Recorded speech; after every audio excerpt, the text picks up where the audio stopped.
This is a story that I used to employ in my video production courses. I'm told that it referred to a question on an exam given to students pursuing a job in the film industry as assistant directors. It should be noted that assistant directors are not necessarily aspiring directors. They require a different skill set. Their job is to make things happen and keep things moving. They have to know how to schedule. So in this particular exam, they are confronted with this question. Arrangements have been made with an outside facility to use for film production.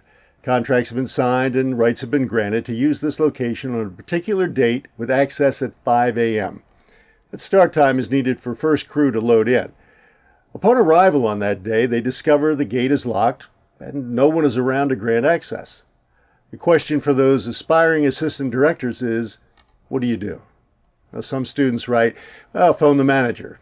Some indicate, give them an extra 10 minutes to arrive.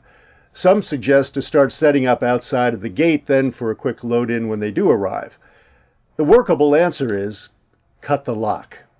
You have a contract by which you have been granted admittance and usage. It is much cheaper to replace the lock than it is to start late and behind on any day of film production. That lock is a deterrent. It is not an insurmountable obstacle. And so early on in the video production classes, students might come to me with excuses, and I would ask them, did you cut the lock? For each problem, it didn't take them long to learn the reason that the figurative lock was keeping them out was because they allowed it to. And so they gradually learned to come to me and explain what they had accomplished. Excuses disappeared. They spoke of the hindrances they had met and how they chose to cut the lock. Reasons for failure had been replaced by reasons for success. What they had chosen to do was look for ways to accomplish the task, which effectively we all have to do in life. To borrow a line from an old cartoon character, Pogo, we have met the enemy and he is us. Don't let the biggest obstacle in your life be you.